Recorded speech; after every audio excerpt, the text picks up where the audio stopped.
Let's see, what else did I get? Bunch of team issued postcards.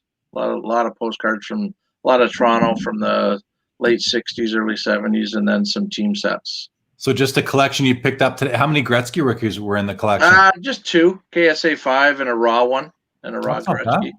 So I'll Any crack that Gretzky's a good KSA. Gretzky. Oh yeah, for sure. All For sure. Gretzky's are good. All right, we're live now. So welcome, everybody. This is Sports Cards Live After Hours. Joining me is Colin Murray, fellow expo vendor, goes by Sloth55, known for his raw vintage for the most part, mostly hockey, right, Yep. Colin? It used to be mostly hockey. Now I bought a big collection a couple years ago of baseball and football, right from the 50s all the way up. And a collection that you're able to keep on using and sell through slow. Yeah.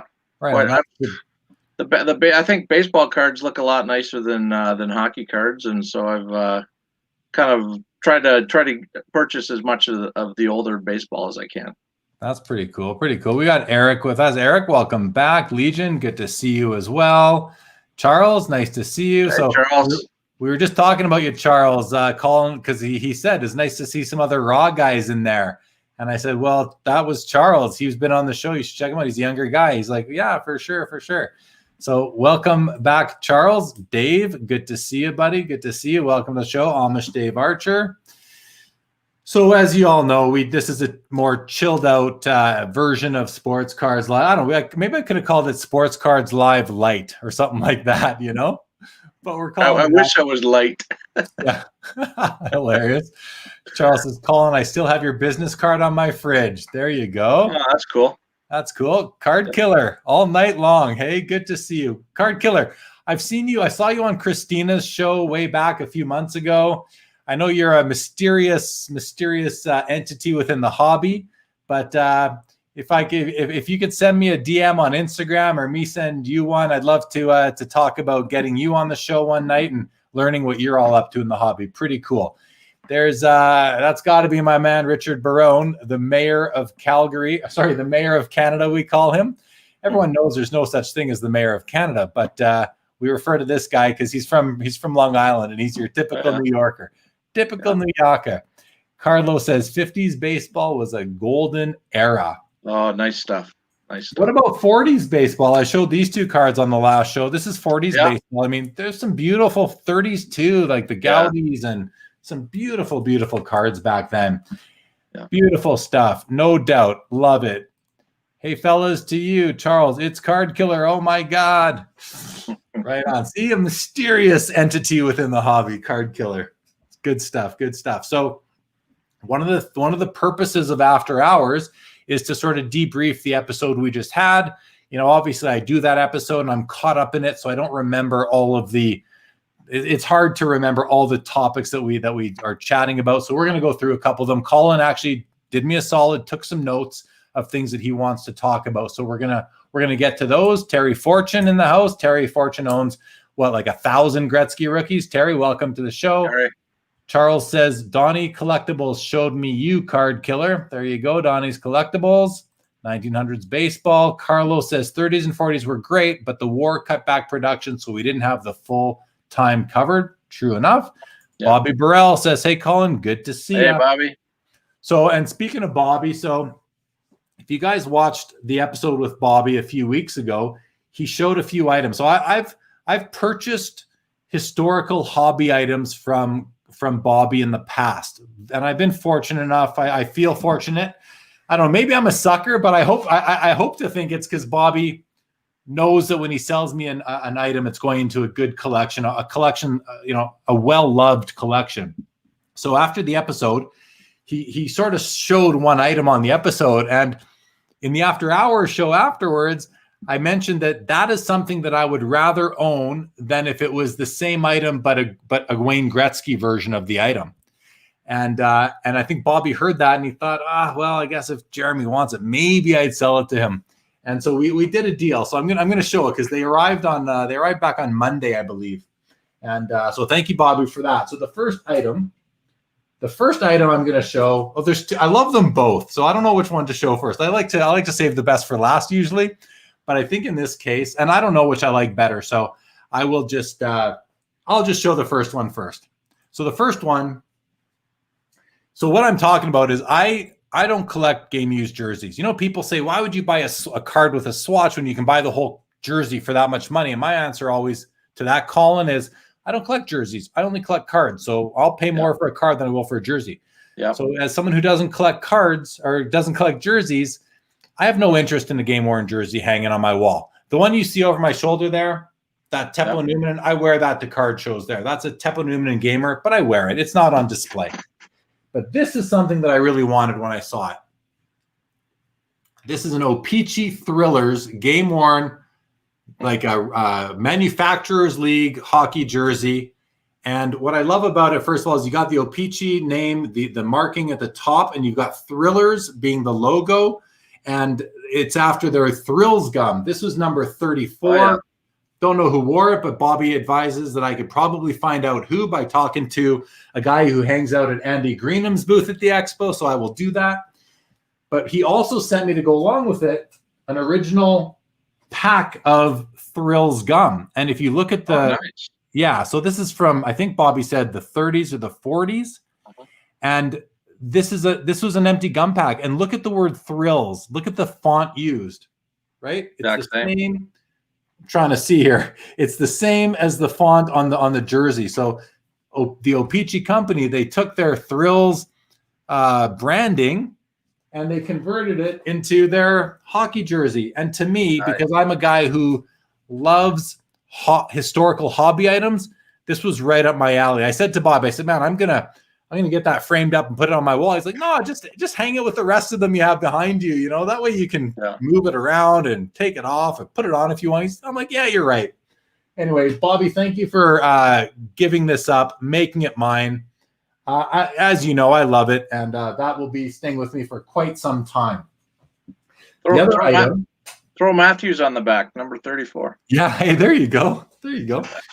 The other item Bobby sent me, and this is something that he had. So Bobby was set up at the very first Summit show in Edmonton back in, God, that must have been like 2010 or 11, way back then.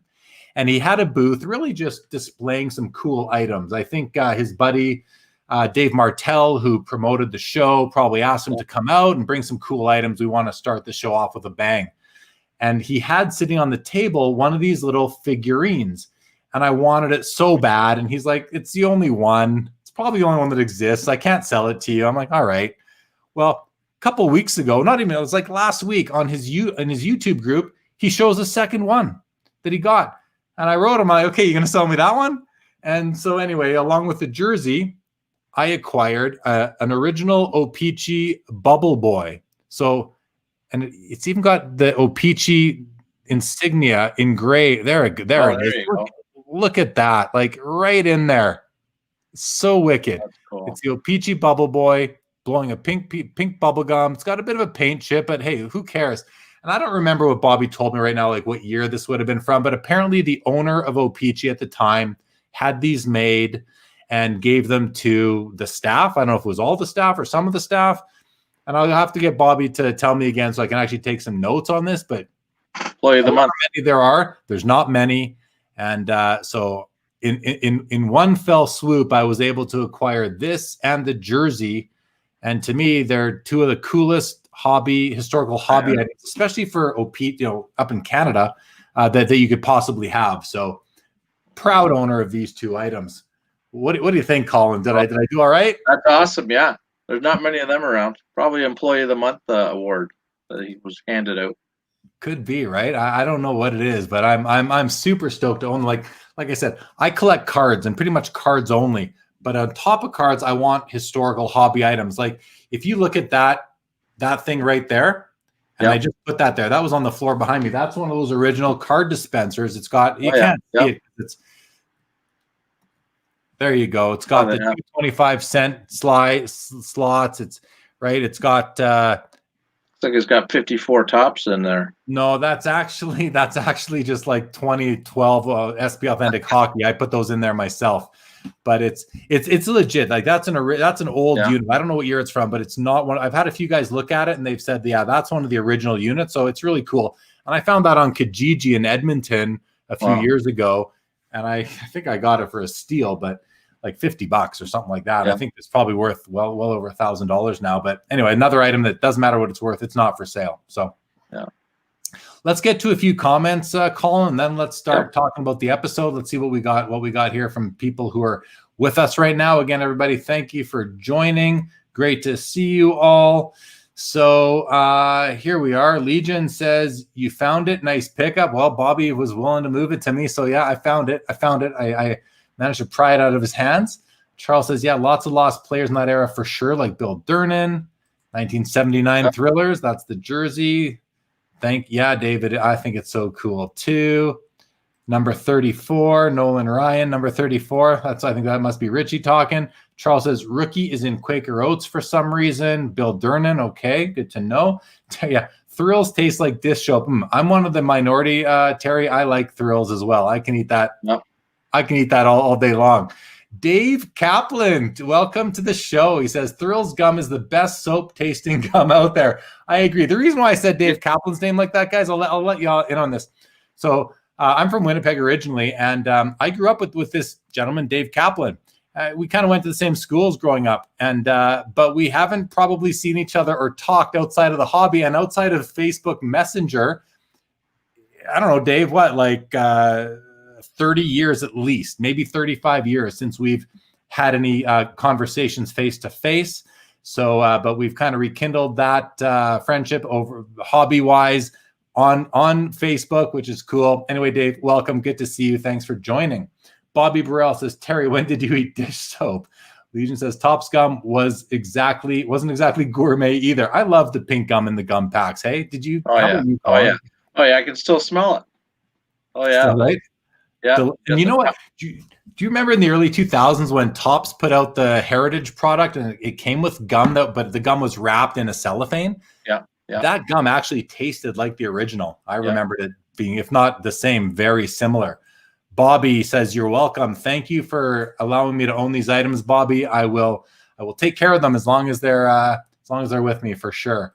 Terry says, when I used to swear as a kid, mom and dad would wash my mouth out with soap, sometimes dish soap. There you go. Bobby says, I think it truly represented their honest business model. I think Bobby's talking about this guy right here. And again, this thing is, and it's heavy. Like this is a heavy piece, and it's bigger than I remembered it to be. It's got to be about 3.5 inches tall, which is the height of a card, right? That's not a card that's 3.5 inches tall, but it's actually a bit taller. It's about 4 inches tall. Yeah, but it's a heavy piece. It's a tall boy. It's a tall boy. It's a tall O-Pee-Chee bubble boy. Very cool. Terry says, cool O-Pee-Chee collectibles. I think so. Charles, haha, so many cool old types of candy, like button candy. Yeah, the old time candy was good, right? For sure. So let's Dave says, long time, maybe not since you were hanging out at the cases at Joe Daly's Sports Cards in Winnipeg. Good to see you too. Yeah, Joe Daly, a legend. So let's talk about the episode that just was, because as I mentioned earlier, Colin, when I'm doing the show, it's, I'm going. My eyes are everywhere. I'm busy producing a show while I'm interacting. So it's hard for me to remember everything that went on. But you picked out a few items. You let me know earlier what they were. The first one was grading. We talked a lot about grading, and you're a raw guy traditionally. What were you thinking when we were talking about that? Well, it was, like being a raw like specialist, I guess. Like I've got a lot of raw cards that are in high grade, and I remember when I first started doing the big show at the expo, a lot of the big dealers were, I was new to the arena, and they came over and they basically gobbled up all my nice stuff. And then just over the years, realized that grading the cards was the way to go to really financially get what the pricing of everything was, a raw card, and you base it on the cost of grading it, and you were getting 10 cents on the dollar almost, like it was the cost or the the value that you were getting back in grading was, 50 times almost on what it was raw. So I just basically had to start grading the cards. I've only been doing it for a couple of years, but still have a lot of raw. But it's definitely the way of the future, I think, for the hobby. There's so much of with the trimming and going on that people just don't trust the raw card unless it's from a reputable dealer, I think. Yeah, which you are. So that's, and a lot of people want raw cards, but they are apprehensive nowadays, like you were saying. So the other thing that you said was, 2 years now you've been doing it. I think a big part of that is, you've adapted, right? We talked about that in the first episode, the need to adapt in this hobby or be left in the dust. Like if you're still sporting a flip phone, that you're probably not ready to adapt or embrace the change. So kudos to you for embracing that change. Any other thoughts sort of about the grading discussion that we had? Yeah, well, it's the how Dave was talking about SGCs. We kind of made a comeback with the new slab and all, and having the three top companies and the ranking of it, there's probably isn't room for anybody else other than those three, like you were saying before about the two Canadian companies. But I think it's going to be those three and those three only, really, moving forward. I can't see anybody doing anything that they're any better than what they're already doing. But don't forget, there is this new CGC coming in. They're from the comic book world. Mm-hmm. And they're very well known and respected for grading of comic books. And they're making the pivot or the leap into sports cards. I think they're starting with gaming cards, and they are planning to come to sports cards. So, they can try. Yeah. They could try. And I just wonder, because, it's unfortunate for the big three that COVID has caused them all to build up these huge backlogs, and you can wait, up to a year for your cards to come back now. It might be the right time for a company like a CGC to come in and try and capitalize on the weaknesses of the existing company or the challenges that the existing big three are currently facing. Maybe. And it seems like SGC tried to do that. And then as John was explaining, they tried to do it, but it's like they ended up in the same boat that the other companies were, because their marketing worked. They're getting all these submissions, and now they're backlogged as well, having the same problem that the other companies are having, that PSA and BGS are having. So, hey, man, I mean, I welcome a new competitor to the space that is reputable, has the infrastructure and systems in place to do it. I just think it's a lot more challenging for a Canadian company to gain ground and really get market share, because the US is just so much bigger than we are. It's not doable, really. Like even just from when you had when the Beckett the amount of hockey cards that are being graded by Beckett just isn't high enough. Like like we were talking earlier, how basketball cards you can't even get in Canada. Right. So it's definitely, in the minority of, there's just not enough stuff for it to get graded. It's like cell phones. The cost of a cell phone in the US is different in Canada just because of the population. Right. So they're not going to, PSA, they're not opening an office in Canada like everybody thinks they should. It's just not doable. It's just not economically to do. Which is too bad. It would be great if those companies could have not just a submitting depot, but an actual grading office with graders. That would be, and slabbing machines. That would be awesome. When I had Jeremy Murray on the show, who's the VP of grading at Beckett, I said to him, Jeremy, this is me speaking on behalf of all collectors in Canada. Please bring a slabbing machine or two or three to Toronto and Edmonton and graders, and let's get some grading up there. I say, like, we're pleading with you. We will, hopefully, I mean, I can't guarantee it's going to be worth it for them, but I think it would be, for sure. For sure it would relieve some of the delay, because there's a lot of Canadians that do send in to get cards that get graded. Yeah. Dave Kaplan says, has anyone seen a CGC graded card in the wild? I haven't. Have you? No. Dave, maybe you can enlighten us, but I don't know that they've started doing sports cards yet. Maybe they have, but I do believe they were going to start with gaming in terms of cards at all, and then make their way to sports. Carlos makes a comment here. He says their best shot, being CGC or any new company, I guess, is to get a high volume, well-known dealer to use them exclusively and see if that can push some market acceptance, but it would have to be a big player. Yeah, it would have to be a big player, and their grading would have to be at least as good as the other companies, is what I think. You can't just pair up with a brand, a well-known dealer to endorse you. I think you then have to back it up with a quality product. And Carlos, I'm sure you're not saying otherwise, but I'm just adding that on. Yeah. So what else stuck out to you there, Colin, from the episode? And what was the next one? Let me see. It was well, we talked about the price or the value of cards right now. Like obviously with COVID, it's kind of gotten out of control a little bit. It's almost pricing out the collector, I think, a little bit, just for the cost of what it costs for certain cards, in certain sports, and hockey being probably the one that's lagging behind a little bit, which I think is good for us because it can only go up. There's no reason for it to go down. But I do think as a whole, the value of some of the cards has to come down.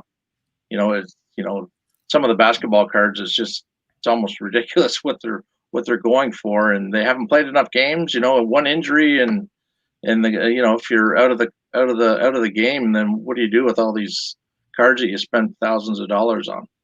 No, I think you're totally right about that. Because at first I was like, "Are you talking about vintage or modern?" But then you clarified you're talking about modern cards and current players. And I mean, we've seen, Luka's PSA 10 Prism rookie. When it went from $60 a year ago to like $700 before the pandemic to like $2,000 a month ago. Now it's kind of stabilized at $1,200. So you've already seen it lose 40% of its value since its high point. We're seeing the same thing with Giannis rookies and Kawhi rookies. They've all come down in value since their high points. So I don't think you're wrong about that, but I don't think that same comment applies to vintage. Not as much to vintage. We will see this. We always see this, right? But we may not. We'll see it. We'll see those peaks and valleys. I think will be less. The magnitude will be smaller than for the vintage, right? I think vintage. This hobby has been around for over 100 years. It's not going to go away because we've had this sudden spike with in 2020. So I don't think we need to be too concerned about the state of the hobby, but I think we have to be prepared for a bit of an adjustment over the next 1 week to 2 years kind of thing, right? Yeah, exactly. So Dave makes a comment. He says, even KSA, which is one of the Canadian companies, has a big backlog. Also, with more people coming to the hobby, KSA is gaining more market acceptance, and he's basing it on eBay solds because people, and I think this is an assumption he's making, because people don't know the difference between the companies. And I think that comment has some merit. New people may not know that one brand is has a better equity than another brand. But I don't think it takes long for people to find out, especially if they're out there looking and are hungry for content and people's opinions, which are there's no shortage of people's opinion. And Bobby says 2.0, again, the evolution of it all, I think is what Bobby's saying there. Any response to that? Well, the graded cards that are being bought now are the high grade stuff, and I know just because I've got not a lot of KSA, but I've got some high end KSA stuff, and a KSA 9, for example, is not. Everybody thinks that a PSA it's a 2 grades less. It's a PSA or a KSA 9 is not a PSA 7. Like maybe a PSA 6 or a KSA 6 might be a PSA 4, but when you get into high grade KSA, it's still sharp corners, and it's not like you're getting a ding corner on a KSA 9. Yeah, no, that makes good sense, and I like the way you put it. that a KSA 9 is not a PSA 7, but a KSA 6 may be a PSA 4. Yeah. That makes a lot of sense to me. I think that's a great I think it's the mid to low grade KSA is a little bit off, but their high grade stuff is still, you know, condition wise, and that's where they get the grade. The centering is an issue where they're grading the condition of the card without putting the centering in, because that's what it should be. That's their philosophy anyway. Oh, so they sort of ignore centering? Is that exactly? Well, it's the condition of the card that they're like a PSA. You can have a card that has razor sharp corners, but if it's off center, it's not going to get a 9. It's going to get lower. So right. Well, that to me, that's interesting, and I wasn't so aware of that. I bought a KSA 5 Howie Morenz rookie, the 23 Patterson, several years ago, and I wanted it in a PSA holder because that's where my Hall of Fame rookie collection, they're all in PSA holders. Yeah. So I cross graded it. I cracked it out myself, and a KSA slab is very easy to open up. You can basically just do it with your fingers, and I sent it. It came back as a PSA 3. So just like you said, a 6 may be a 4. In this case, my 5 was a 3, and just for people, I did not care at all that it's in a PSA 3. I'm just proud to own that card, and I didn't expect it to come back a 5. So that was I was happy with that. But I've seen some other issues of the 2-point difference. But you're right, not from a 9 to a 7. But the biggest issue I have with KSA, and this is I don't want to be this is constructive criticism, or at least I'll frame it as constructive criticism, is I've had too many KSA cards where your cards aren't always lying flat, especially if you're traveling to card shows. I once bought a complete, this is a different 1923 Patterson, but I bought a whole 23 Patterson set in KSA. The whole set was slabbed by KSA. I bought it several years ago, and about a half a dozen cards were like the card had moved out of the square area and up in behind the flip, the label. I'm like, wow, what? So my constructive criticism is fix the slab issue, because to me it's junky and it's not welcome in my collection in its current form. So fix your slab is my number one point. But the fact that they don't consider centering, to me, that means that they also wouldn't consider registration. Because the card, if they're only grading the card on the physical card's condition, but not looking at the quality of the print job, then I think, and that's fine if that's what they're doing, but that right there is going to stop them from growing from where they are right now, I think, because nobody else really considers centering to be unimportant. I shouldn't say nobody else. The majority of the hobby considers centering to be extremely important, if not the most important. So if they're ignoring it, they're really just a souped up top loader, really. Yeah, but it's like PSA when they put an OC on it, the qualifier on it. You shouldn't have to put it on there, because if it's OC, you can visually see that it's off center. You don't have to be told otherwise, right? And KSA, like, I know that they put all their cards in penny sleeves now, kind of like Beckett does. So the card doesn't move as much, or if move at all now. So they're improving it a little bit. Yeah. Yeah, that's good. I'm glad to hear that they're improving and adapting, which has been a bit of a theme tonight. You got to adapt. You got to adapt for sure. And back to the not addressing centering again. If that's it, as long as their criteria and their standards for grades are transparent and known by the people that are submitting, then hey, go for it. That's fine. That's your business model. I'm not going to argue with your business model. I just may or may not want to be a customer. Simple as that. Okay. Here we have a comment. Charles says KSA is 1 grade higher than PSA sometimes, 2 grades higher, and sometimes on par. I think that makes sense. I think it goes the other way at times too, right? It's not just KSA. They're all about buying the eye appeal. Yeah, people and centering is a big part of eye appeal when it comes to cards. Yeah. Charles also says that the KSA cards with the circle label are much more accurate than the square stickers. Okay, and that ties into what you were telling me, that they've tightened up their grading. That's great. Peter says, I think some of the older or original KSA stuff was more consistent. I had a KSA 8.5 graded Patrick Waugh Peachy rookie that crossed to the same in PSA. That's great to know. Great to know. Carlos says, I believe your assessment, but if KSA is ignoring centering, they should tell that to their published grading standards where centering is mentioned. I think I just, agreed. So it seems like what Carlos is saying, Colin, is that they do speak to centering, but so maybe. Yeah, I'm not saying that they don't have centering as an issue. They don't put a qualifier on any of their slabs, I believe, except for stains. I believe they don't put OC on it. Yeah, I don't think SGC or Beckett do qualifiers either. Yeah.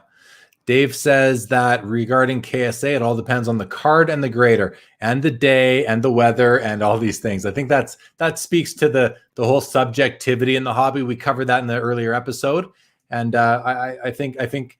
Well, they only have one grader, so.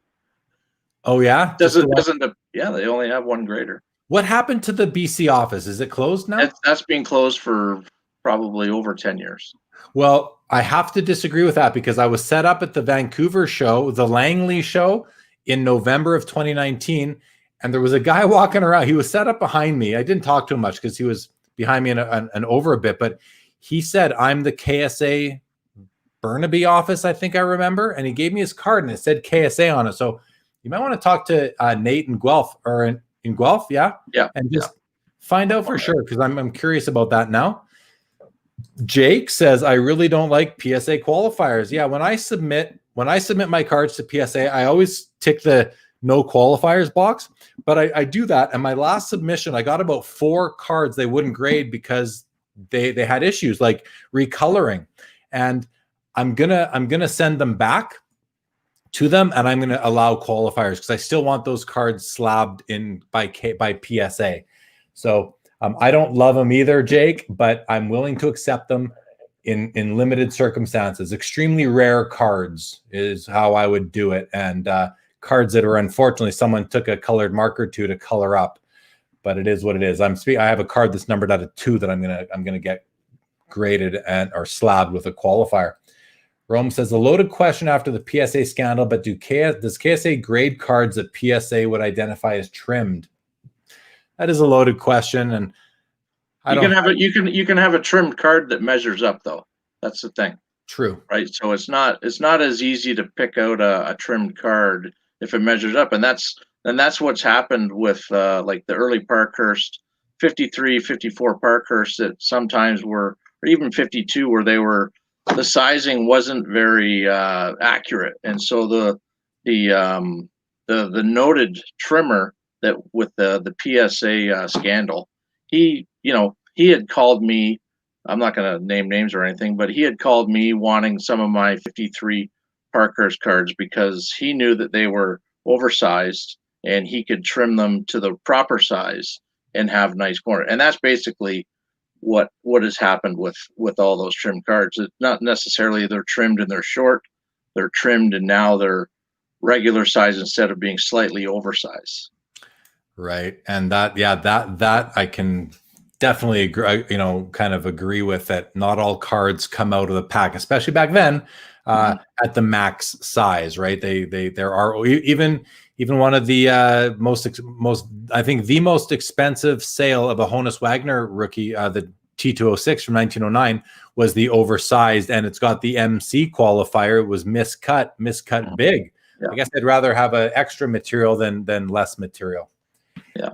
Amish Dave Archer says, don't buy the grade, buy the card for its visual appeal to you. I mean, that's just good advice right there. Dave says about KSA, and then he goes on to clarify KSA West, I should say, is alive and well. So yeah, I met the guy just in November. So I don't know, Colin, maybe that might be recent, like in the last.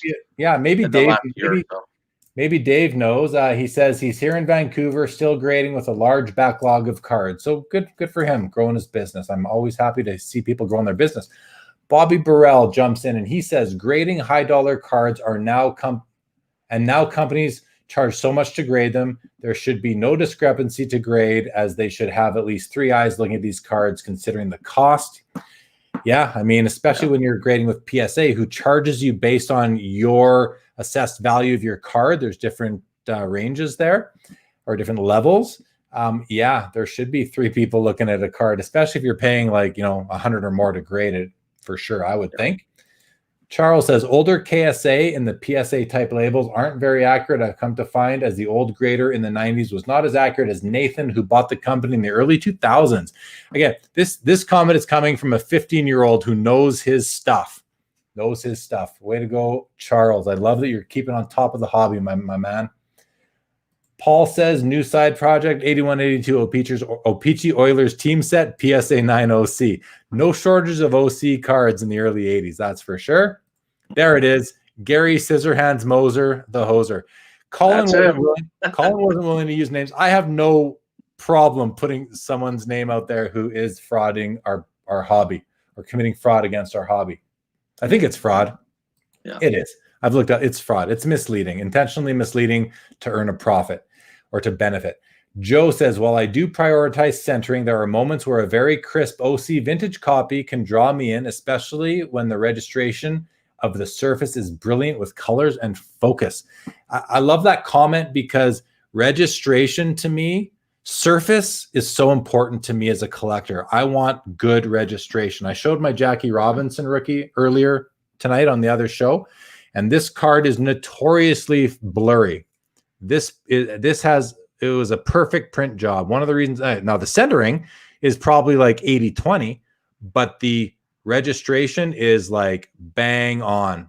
And if you look on historical sales of this card that have sold, even recently, even in the last month, they're fuzzy, they're blurry. So I love, to me, I want a nice crisp image on my cards for sure. Bobby says, from 1951, Parkhurst used a hand guillotine to cut their cards for the first few years. So that's why you see the odd diamond cut card in 51 Parkhurst, I would think, and you see some centering issues there, I guess. But anyway, interesting. Good to know. I love the hobby history there. Thank you for that, Bobby. Colin, anything else kind of jump out at you from the episode earlier? Let's see. How about the amount of shows and stores going on?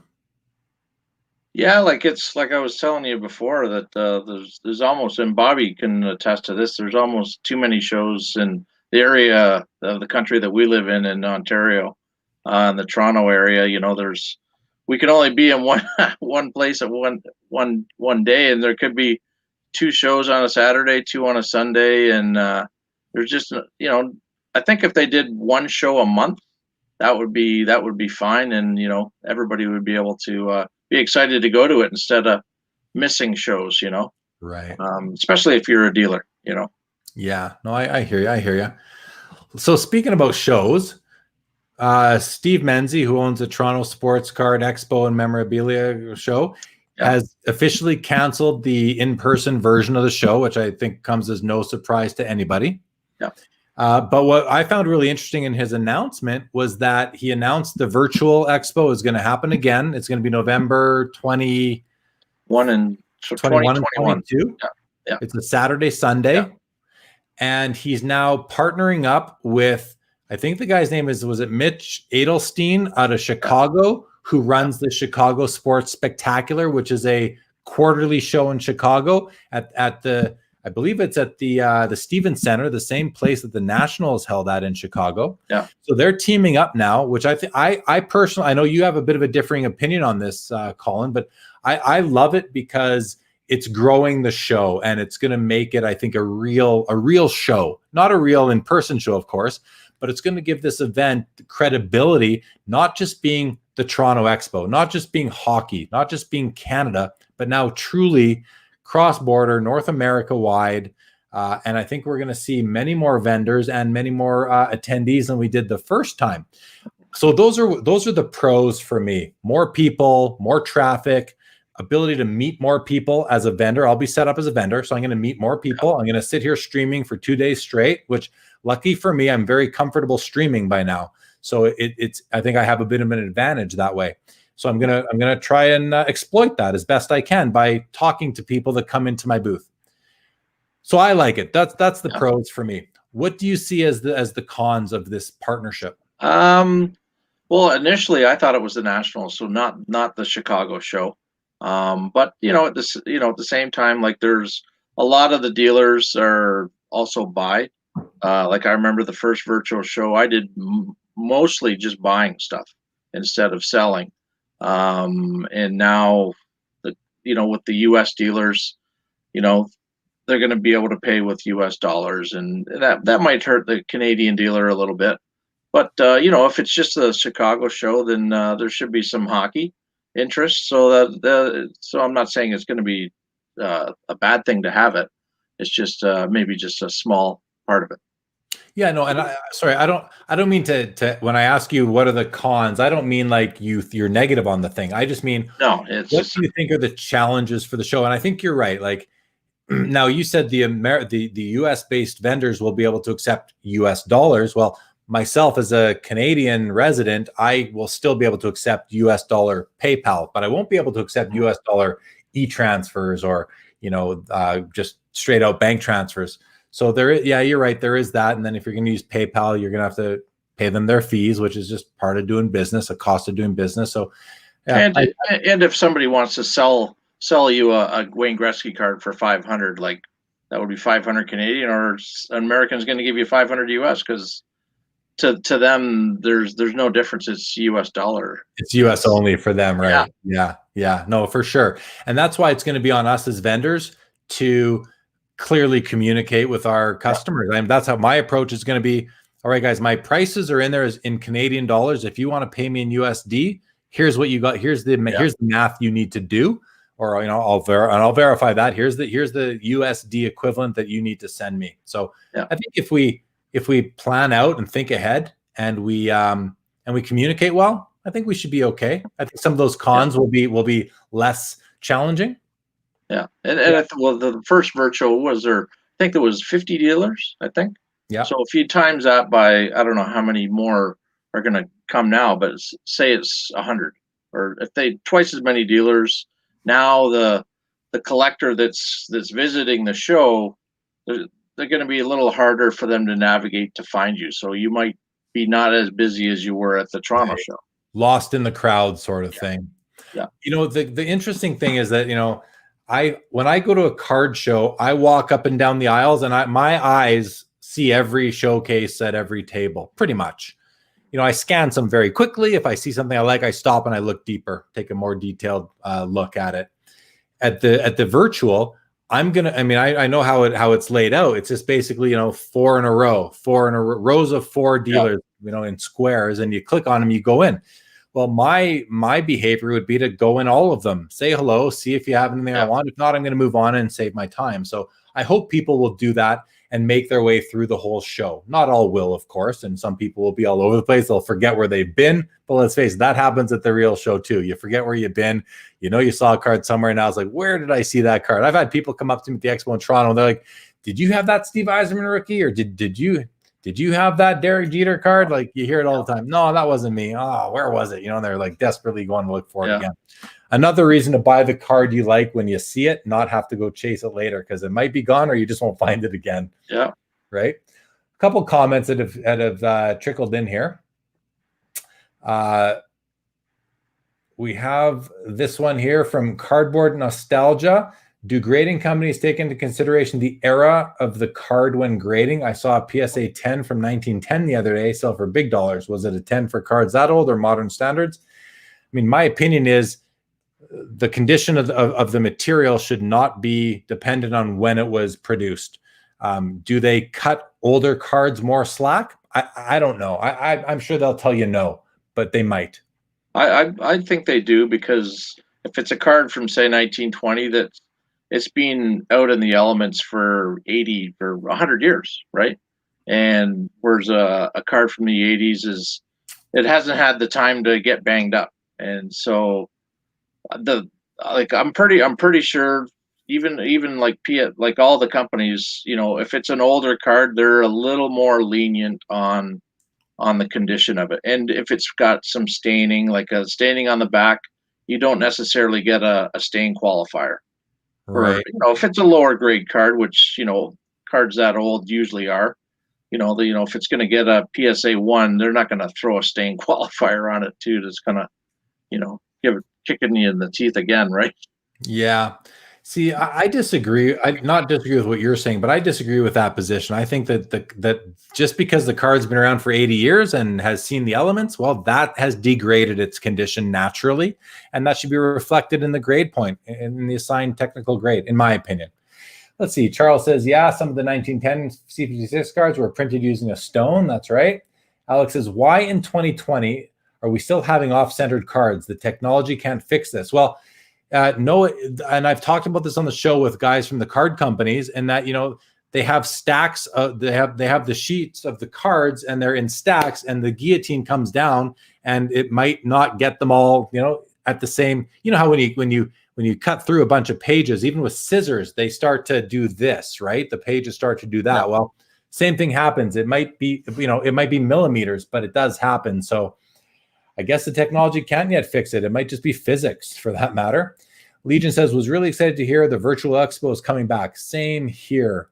And Bobby says, that is why I always priced my book in USD. Right. And that makes sense because then that, USD is the global currency. Everyone measures themselves against the US dollar. So it just makes good sense to do that. I have no issue with that whatsoever. And also, Beckett's price guide is based in USD too. So if you're going to put a price guide, it might be best to at least kind of use the same currency as the market leader as far as price guides go. Carlos says, regarding the grading by era, there is likely some concessions for manufacturing quirks of the time if there's something different like registration or a weaker print, etc. Yeah, I get it. I don't think it makes logical sense for me because it's just the grade is based on the condition, not the age. But I'm not saying that it's not. I'm not against it as much as I just don't think it's the best way to do it. But hey, I'll leave it at that. Paul says, I'm curious about that too. If there are flaws that grading cards would consider flaws, correct for the breed, similar to flaws on a purebred dog would be considered at a dog show. Yeah, that came up in the earlier show. And I think some things, it's like cards that have grain. You can see pieces of fiber within the cardboard itself. Oh, yeah. Is that a mark on the card, or is that just the fiber in the paper that was typical for the time, the paper that was available at the time, versus the 1979 O-Pee-Chee Wayne Gretzky rookie card that has real fuzzy edges a lot of the time, and PSA doesn't penalize for that because that was the way it was meant to be. Maybe I don't want to say it's just the way it was, but maybe it was. And it wasn't meant to be that way. It's from dull blades. But anyway, we can talk about that for a long time. I don't think we're ever, as Carlos would say, we're never going to gain consensus on these issues, but they are interesting discussions nonetheless. And as Carlos would also say, it gets us thinking, and that's really the goal here. Let's think about it, find what's right for ourselves, and move forward in that manner. Paul says, example, the rough cut cards. Exactly, Paul. Okay. Well, I like to show a few cards too during after hours. So I'll go first, Colin, because I only have 3 cards that really came in this week, aside from my Topps Project 2020 cards, which I'm done buying.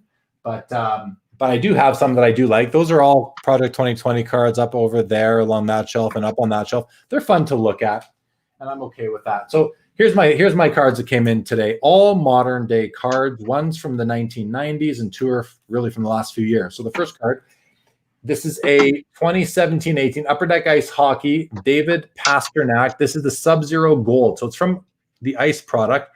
And they do a Sub-Zero insert that's silver without numbering, but then they do this gold parallel. The veterans are out of 8 and the rookies are out of 24. So this is a veteran. This is numbered 7 of 8. You can kind of see it right there in the lower corner. Yeah. And they're acetate with this cool gold sort of circular design element in it that moves, goes in and out. It's really cool. I like these cards, and I think they're still under the radar, so I keep picking them up. And I just like them. I like looking at them. The second card, this is from 2017, the Cup Hockey. And this is a base card. It's a base gold patch parallel out of 8 of Mark Stone. So if anybody follows me on Instagram or will watch the show, I collect these Upper Deck Cup base patch parallels from all the years of the Cup going back to 2005, because to me, the Cup's an important set. The base cards are boring to me, but when you add a patch and the gold foil, they're not boring anymore. And they're out of 8 now. They were out of 10 for the first several years. And then in 2013, they started autographing some of them where they had autograph deals. I don't buy those ones because it just bumps the price up too much. So I pick them up non-autographed with a nice patch. I don't want one color patches really. Anyway, I'm almost at 300 cards of these in my collection, like 280 something. So this is the newest addition to that PC within the PC. And then the last card that came in, this is a basketball card. This is this is a case where, Colin, I don't know if it's ever happened to you. It might not, because you're more vintage and you know all the cards you deal with, but sometimes you buy a card that you only see the scan on eBay, and when it comes, you're like, whoa, that's way nicer than I was expecting. And that's what happened with this card. So this is a 1998 Flair Showcase Legacy Collection Row 2 Vince Carter rookie card in the PSA 9 holder. And if you look at it flat, it doesn't look, it's got the blue foil along the bottom for the Legacy Collection, but it's got like this layer of like, it looks like a gel almost. It's not, but a gloss.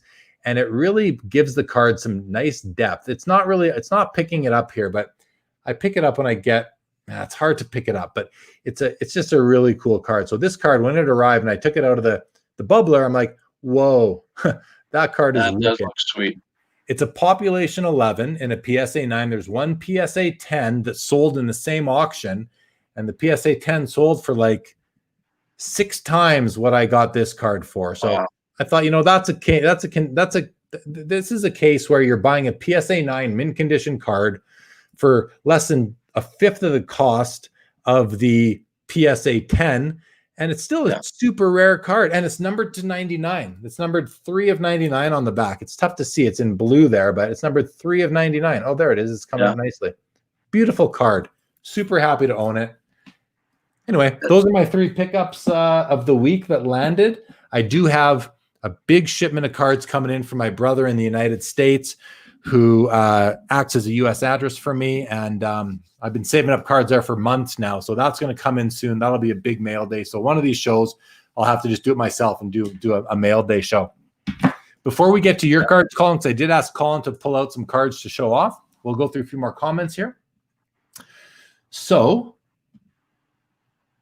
Bobby says, I agree with Jeremy. So a 1910 PSA 5 or 6 is very high grade, and the value follows. That's exactly what I'm saying. If it's a card from 1910, maybe a 6 or 7 is the highest grade possible. And in most pop reports for those old tobacco cards, that pretty much is the case. But the PSA 5 or 6 should, relatively speaking, on a relative level, should sell for the same as a PSA 8 or 9 of a modern day card. Again, keeping all the proportions stable. I agree. A PSA 5 is super high grade for 1910. Super high grade. Carlos, never one to fade the compliment, says, quoting a wise man, good move. Peter says, aren't you contradicting yourself regarding the Gretzky rookie, Jeremy? I might have contradicted myself in there, but I contradict myself sometimes, but I catch it and then I'm like, but I can qualify it for why I'm contradicting myself. So as far as the Gretzky rookie goes, that's an edge that is really, some of them look chewed up and they can still be in a PSA 8 holder. Yeah. But that was typical of the time. I'm not saying it's right, Peter. I'm saying I recognize that PSA does that. It's been known that they've said that they do not penalize the O-Pee-Chee rough cuts.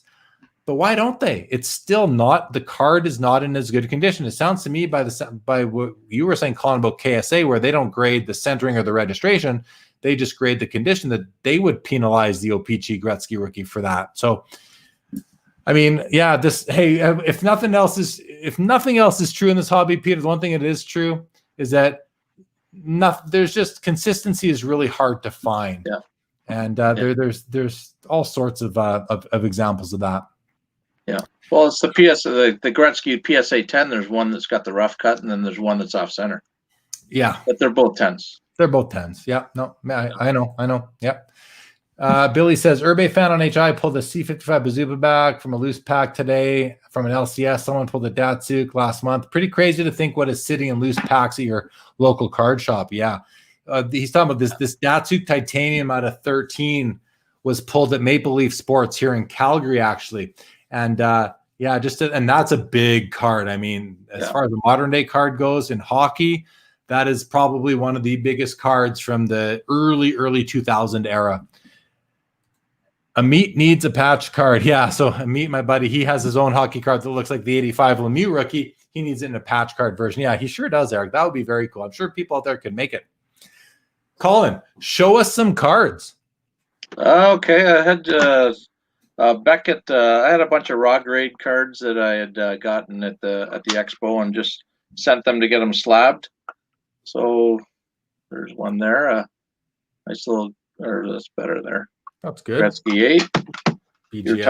You showed your Jackie Robinson rookie. Well, I had threw in 1953 Robinson. I love the 53 set. I think it's much nicer than the 52s, in my own opinion.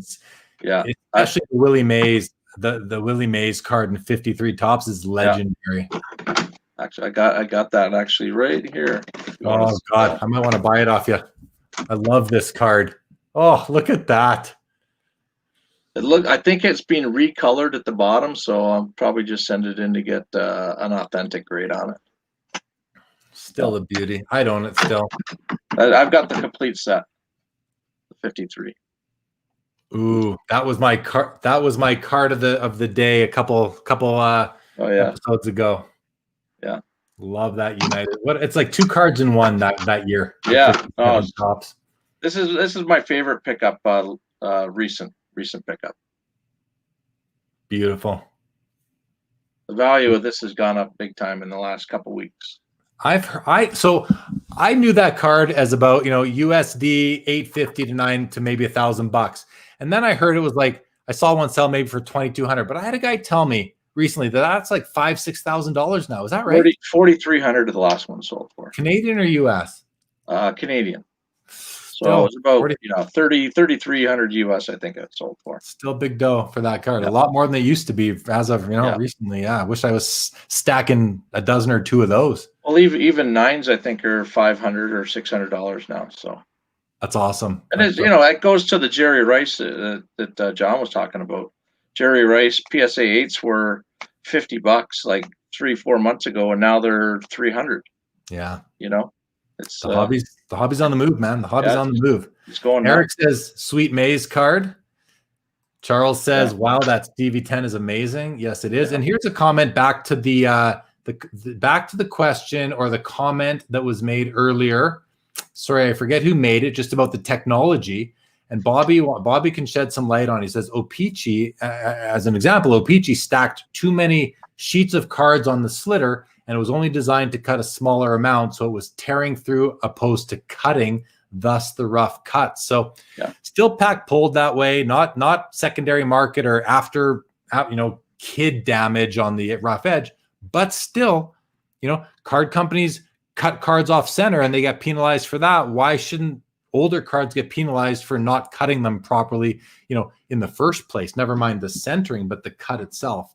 I was told that they had a quota that they had to make every day, and as the night got longer, I think 20 sheets is what was the norm, and if they were behind, they just kept piling on the sheets, 25 to 30 sheets, and that's how the cuts ended up getting rough. Yeah, that could dull the blades more than 10 would do. Here's a question from Billy at Cardboard Nostalgia, and Billy has a YouTube channel as well that's called Cardboard Nostalgia, where he does box breaks of I'll say vintage, but it's really like 90s forward wax boxes, and he'll open them up on his channel. So check that out if you want to see that kind of content. He says, would you rather own a PSA 9 Gretzky OPT with fuzzy edges or a 10 with unnaturally cut edges? Would PS even grade the card, or do they offer qualifiers for something like sheet cut vintage? Interesting question. So would you rather own a PSA 9 with fuzzy edges or a 10 with, what do you mean unnaturally cut edges? I don't understand unnaturally cut. Cut by computer. Oh, so what we call sheet cut, known as sheet cut. Oh, I'd rather have the PSA doesn't. They won't grade sheet cut cards. right. They may have graded them, but they don't. That's their ammo. That's their position, right? Yeah. I would much rather have the Fuzzy Edge 9 because to me, the 10 that Billy is describing here is a card that was cut by someone other than the manufacturer. I personally, in my collection, I only want cards that were cut by the manufacturer. Now I have a qualifier. Here's where I'll contradict myself. The only qualifier I have for that is in recent years in hockey, Upper Deck has in the O-Pee-Chee product, they've done box bottom cards again. So I've actually taken those cards and I've cut them myself with a guillotine cutter because to me, those are just effing cool and I like them and they're good players. So that's the only time where I will cut a card myself if it's a card that the manufacturer never cut themselves. I think that might be the way to describe it. Here's a PSA 8 Gretzky that's doesn't have any rough edge at all, and it's an old grade. So, and it's pack pulled. It's pack pulled, yeah. That looks great, man. And that's that's the thing. Everybody has a perception that all O-Pee-Chee cards have got rough cuts. Whereas there's a lot of nice cut cards that are O-Pee-Chee still. Probably from earlier in the day before they were really striving to meet those quotas, right? Right after they sharpen the blades, could be even, Here's what so Bobby speaks up and he says, "Yes, Colin, but they also got paid bonus past quota." So exactly. So ... right? Yeah, for sure. Billy, you are welcome. It's always fun when you crack those old vintage boxes. So check out that channel, Cardboard Nostalgia.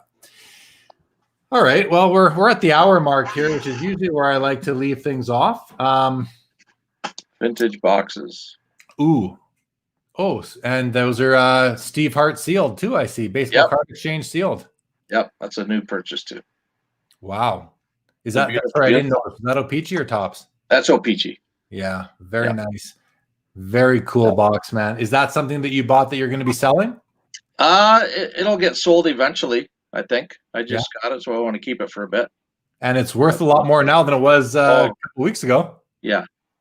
It's definitely going up in price with all the breakers. Yeah, that's a good buy. Bobby says that yes, the box bottoms are labeled as hand cut. Yes, that makes good sense. I own one PSA slabbed box bottom card. I have the rookie year Lemieux, which to me is a awesome card.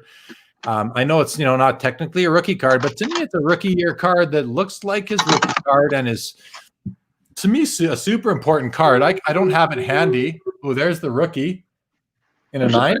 That's a 9, yeah. Mint 9. Amazing card. Stunning card, man. I love it. I had 3 9s not too long ago. I'm down to 1 right now in my personal collection. I had 3 others. I sold them all not too long ago. There it is. I didn't mean to share that so quick, but there's my box bottom, and it says right there, hand cut. And what I love about this copy is you can see some of the white trim on the top edge and the side edge. And I like that because that to me says this is a box bottom card. You don't need to look at the label to know it's a box bottom card.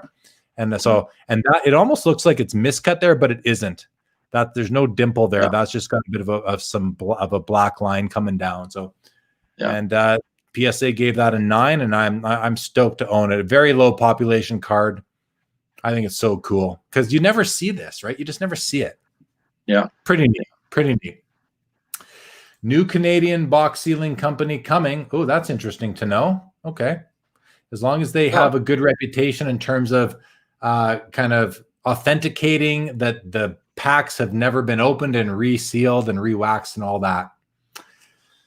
I like the looks of the 80s box bottom. Me too. I shouldn't say I have a couple others. I actually do have a couple others because I collected the whole run of Dale Howardchuk cards from the 80s and I included the box bottom. So I have this guy as well, which I'll show quickly as soon as it comes up. It should be coming in a minute. There we go. You can see the white trim at the top, the 87 and a 9. And then the other one I have, I'm just going to remove and go here and bring up the other one is the 80. I think you only had 2 box bottoms, Howard Chuck. And the other one is from 1988. So that'll pop up here in 1 second. Just to show off this card. That guy right there. Nice. Also 9, yeah. I was happy to get those for my Howard Chuck collection. Again, oddball kind of cards, but they're cool because they look just like the cards of the year, right? In that year itself. So really cool stuff. What else can we talk about before we get off of here tonight, Colin? I'm just looking at my list of things that I had on here that we could potentially chat about. We talked about the card show. Oh, I'll mention to everybody watching. So my show here, my channel, Sports Cards Live, I've taken all the episodes now and they're available on podcast. Now, I'd rather you watch on YouTube and actually get the visual too. But if you are a guy or a guy or a gal who likes podcasts, it's now on all the podcast platforms. Every episode is, and the 2 from tonight will be on there tomorrow. The only one that isn't, or the only platform they're not up yet is Apple, but they will be. It just takes a couple of weeks to get onto Apple. So it'll be there soon. I wanted to mention that to you all. Charles says, yes, 85, 86 box bottoms are my favorite. And for some reason, 89, 90. Hey, that's cool, man. What collect what you like, right? Oh, yeah. Eric says, did you cut the box bottoms yourself? I've got quite a few from the 80s that are uncut. No, I did not cut the 80s ones myself, but I have some from like 2016, 17, 18 that I did cut myself, but they're not slabbed. I just have them in my collection. Unslabbed for now. I might get them slabbed, like the Crosbys and the McDavids, that kind of stuff. I might get those ones slabbed. I don't even actually remember if I have any Crosbys. I know I have a McDavid. Let's see what Billy asks. He says, at what point did you guys start paying attention to graded cards during your collecting career? Was graded vintage coveted during the early 90s when it started? Was condition valued before the grading companies came around? That's a good question. You want to take a first stab at that, Colin? Yeah, it came evident to me that grading was essential when I used to deal a lot with 4 Sharp Corners. Roger and Stan, they run that, and they would come in every year and I would hook them up with really nice stuff, and then they'd come back the next year and I'd ask them how their grades were, and because I knew that they just sold graded stuff, right? And they said, yeah, we got 9s and 10s. So the value of a set, especially like you use a Wayne Gretzky set, for example, that set there graded in high grade is a $30,000 set.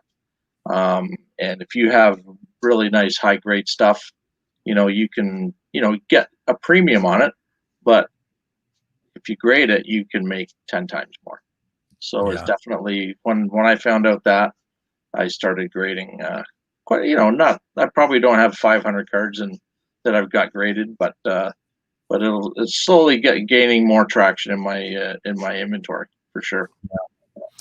So for myself, Billy, at what point do you start paying? So I started paying attention to grading as soon as it became a thing in the 90s.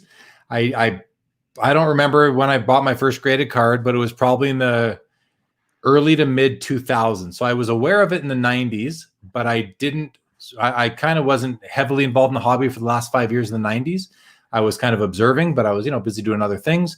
In the early 2000s, that's when I started buying graded cards. And in 2000, and I think it was 2007, I was at the National in Chicago. So it might have been 08. And I took my collection with me to get it graded by PSA.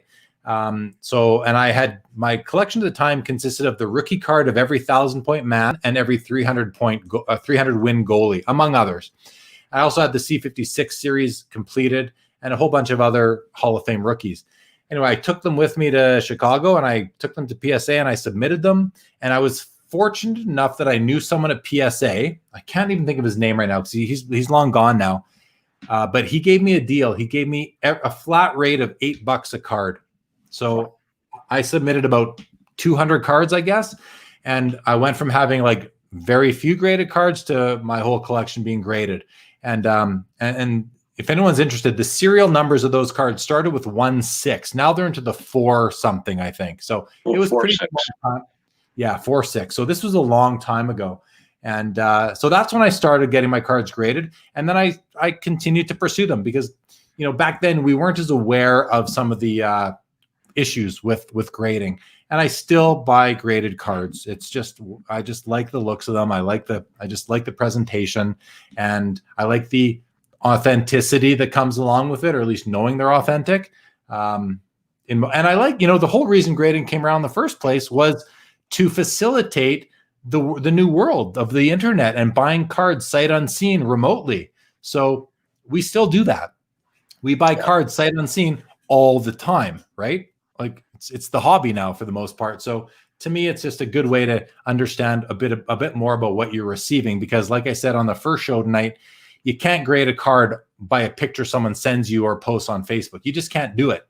So it's nice to know if a card looks like an 8 but it's a 4, there's a reason it's a 4, and I want to know that as a buyer who's become an investor as a consequence of being a collector.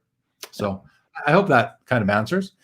Condition was always valued, though. I think it's important to note condition has always been valued, because condition in collectibles is always of the utmost importance, and sports cards are no different. And that's Terry, sorry, go ahead, Colin. That's what happened with me. Like I bought a small collection off of Ange Savelli. He's known in Canada as the king of cards. And a 1965 Jerry Cheevers rookie I sent in to get graded. Came back a 9. It was a $4,000 card at the time. And soon as that happened, that really changed everything. Yeah, the light went off, right? Oh yeah, big time. So, Colin, Terry wants to know if you have a website or anything that shows what you have available with pricing. I've got a raw. On eBay, I guess. I'm Sloth 55, and I've also got, that's mostly graded stuff, and all my raw stuff is on the Hockey Card Exchange is the name of it. HC -exchange. HC-exchange. That's your eBay store? That's my other eBay store, yeah. HC-exchange. Okay, I'm just going to throw these up there for everybody to see. So there you go. If everyone can see that, those are they're Sloth 55, and then the hyphen is just my own hyphen, and then HC-exchange. So there you go, Terry. Go check them out. Terry just bought a sweet Phil Esposito SGC8 from Four Sharp Corners. Congratulations. I love the Esposito rookie. There's one right there. And what's the grade on that guy? Is that an 8? PSA 8. Very PSA nice. 8. I got a bunch that I'm sending in to get reslabbed. Okay. I have that same. I have my Esposito is also in a PSA 8. I love it. Bobby says, the grading companies taught me that I know nothing about grading. Cards I thought were 9s always came back as 7s. Guess I need another 25 years more experience. That's funny because when you send your cards in, Jeremy, do you grade them first before you send them in? Like what you think that they're going to come back? I don't, because I don't. And one of the reasons I don't is because oftentimes I just want them graded. I sometimes don't care about the grade. Yeah, I want 10s, of course. I want them, but I just want that card in the slab so it have uniformity in my collection. So I don't really grade them. I don't care as much about the grade.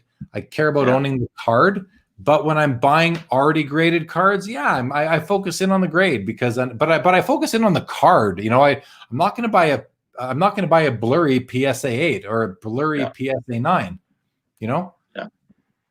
So the opposite of Bobby, I grade mine before I send them in, and if I think it's a 7, they usually come back 8s, 8s or 9s. So I'm a tough grader, I guess. That's probably why everybody scoops all my raw stuff up.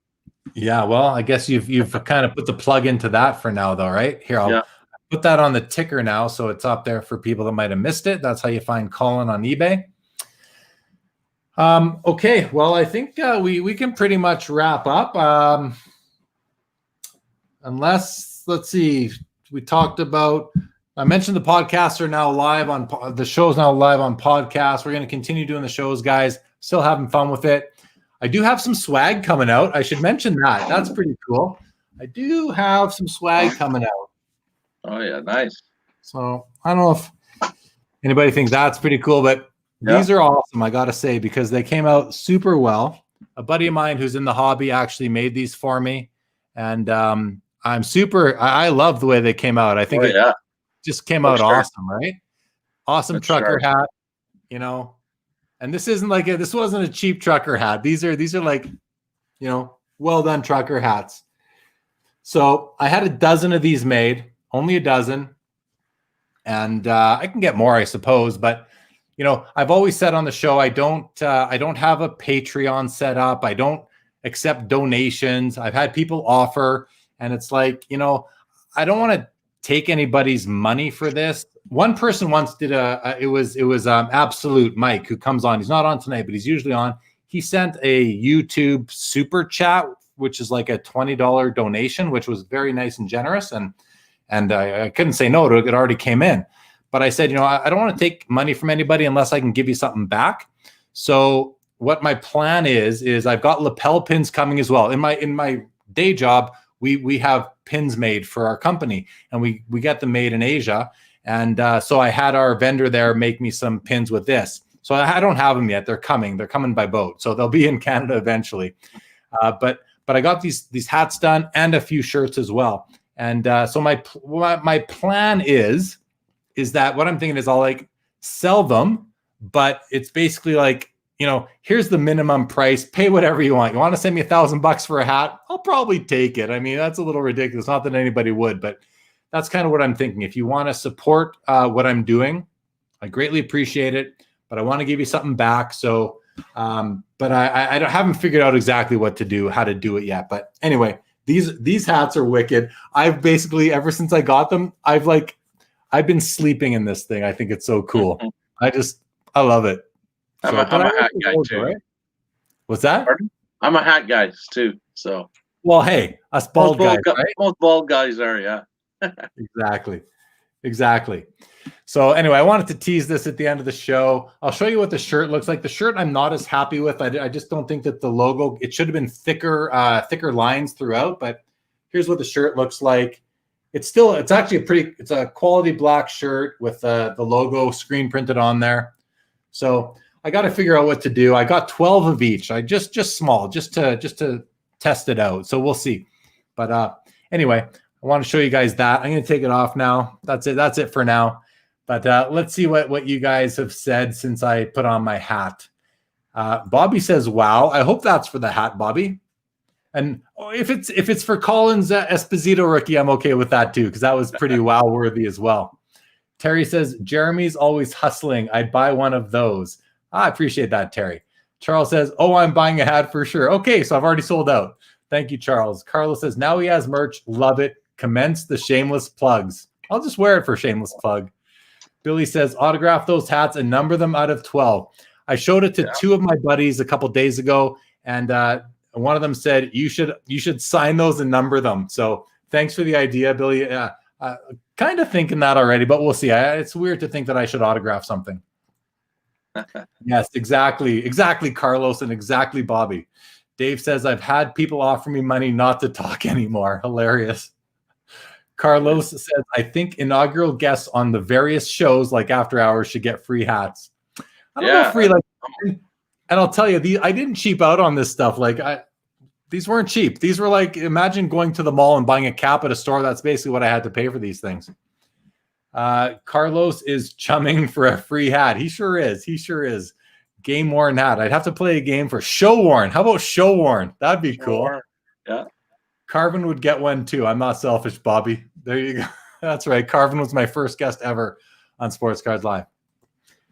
Well, Colin, anyone else out there? You want anything? You want to talk about anything? Put anything out there? I'm good for another 10 minutes if you want. Otherwise, I'm ready to sign off. Oh yeah, whatever you want. Yeah, you stay on for 10 more minutes. That's fine. Well, so let's just quickly talk about your activities and the virtual expo coming up November 21 and 22. You will be set up as a vendor? Oh yeah, for sure. Yeah. No, that's it was. You know what? I found it so much fun doing it. Just talking to the people that would come into your booth and stuff. And sometimes you would have 10 people were in your booth, but nobody would be there, right? So right.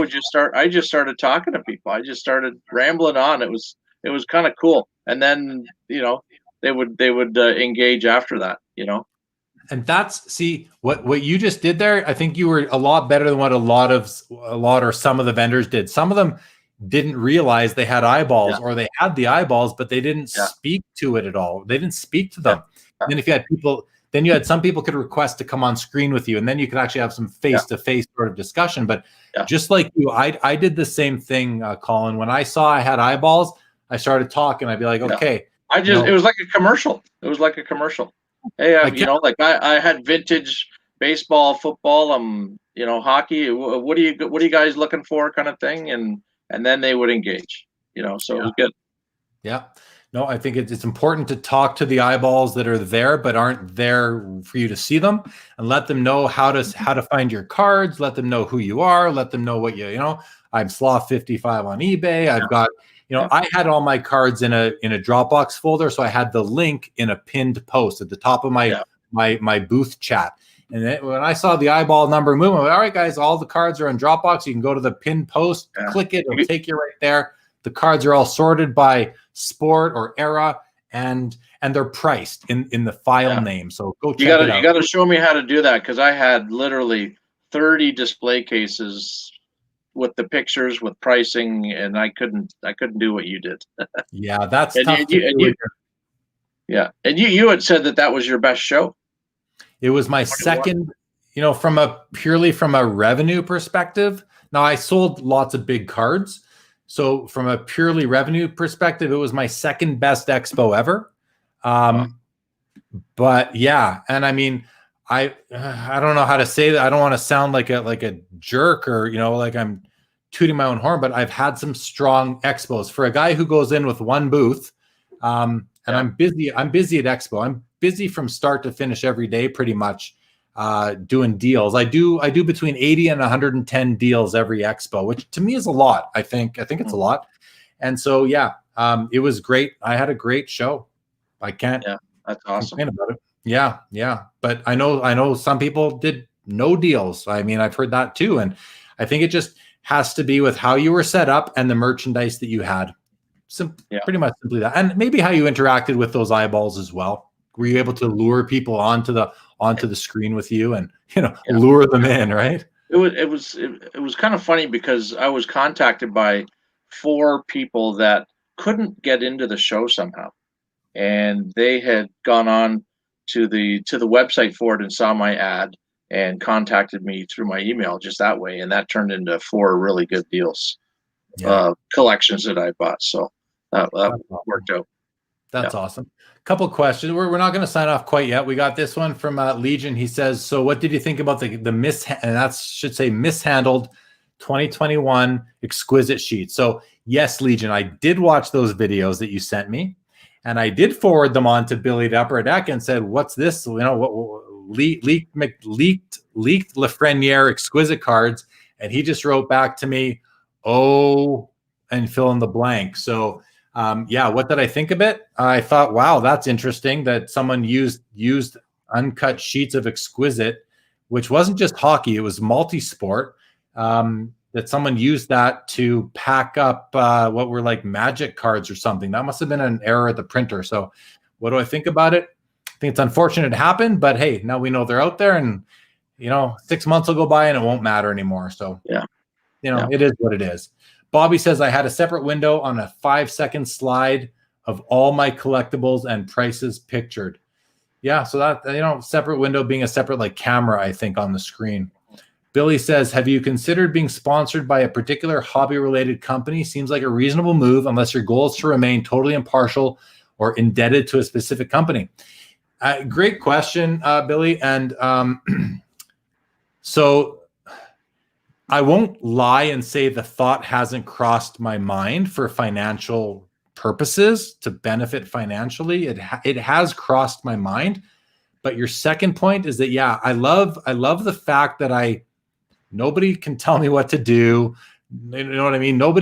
I can talk about whatever I want on the show, and I don't answer to anybody. No one can pull a sponsorship from me because I insulted their product or said something about something. So my goal is not to be sponsored by a hobby related company. Now, Ultra Pro, BCW, sure, if they want to sponsor me, I don't think that would compromise the show, the authenticity and the integrity of the show.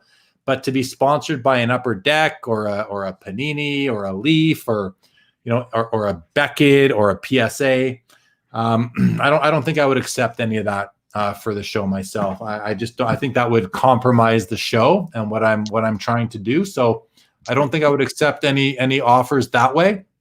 What I would accept, though, is if card companies wanted to send me boxes of cards to open up and give away on screen, which Upper Deck did one time. They sent me a box of Goodwin and I opened up and gave away the hits. I'd be open to something like that.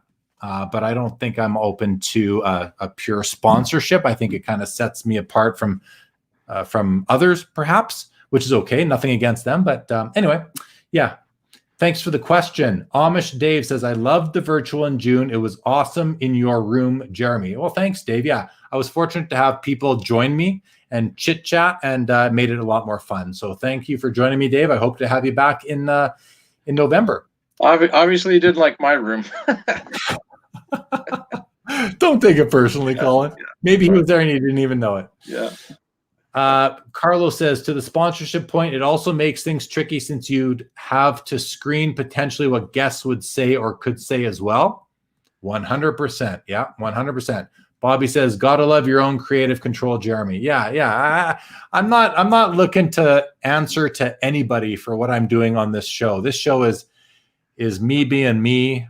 I don't want to be negative towards any company. I don't want to hurt anybody's business. But if you do something that I think is completely out of line, no matter who you are, and it comes up in discussion, I'm going to state my opinion, and I don't want to have any barrier to that. So, like I said, I would reject any offers of sponsorship from companies that are too involved. Again, Ultra Pro, why not? Right? Well, why not? Yeah. Okay, Ultra Pro. Anyone from Ultra Pro watching? Send me your deal sheet. I'll take a look at it. Dave says, Colin, I didn't even go into your room in June. I'll make sure to do so in November. There you go. Perfect. Right. Come on the show. Get a customer, Colin. I love it. Yeah. That's awesome. I love it. Well, and hey, if I can sell these hats for enough money, then maybe maybe I don't need sponsorship. You just have to show me how to get my pictures in the Google Sheets or whatever it is.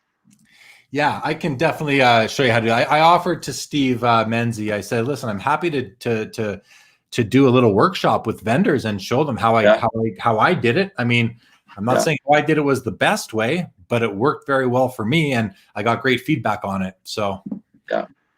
Bobby says Jeremy can't be bought only by Ultra Pro. Ultra Pro can buy me. Just had some Brodeur 90s inserts in there. So there you go, Colin. Dave. This is the most coveted thing right now. Trying to find semi-rigids. Card savers. And here, Colin, and to Bobby too. If you find yourself some 90s Brodeur inserts, Dave's your guy. Carlos says, see if you can pit Ultra Pro and BCW against each other. Bidding war to sponsor Sports Cards Live. I'm down for that. All right, guys. That was fun. We're an hour and a half, Colin. Yeah. Here's another comment. Terry says, we need to be able to see the cards and prices for the virtual shows. Yeah, I was able to do that. And I will show others how to do that if they want to hear me talk about it. So, not necessarily on Sports Cards Live, but as part of the expos. And I know that they're going to have these training sessions and some sort of like, even for attendees, come in early and here's how to navigate the show before it actually opens for business. So that'll be really helpful, I think. Yeah, that was awesome. All right, guys. Well, hey, Colin, thank you for joining me tonight. Yeah, I had a lot of fun. Yeah, good to have you. Good to get to know you better. Appreciate that. Just got a shout out to my 6-year-old Nicholas.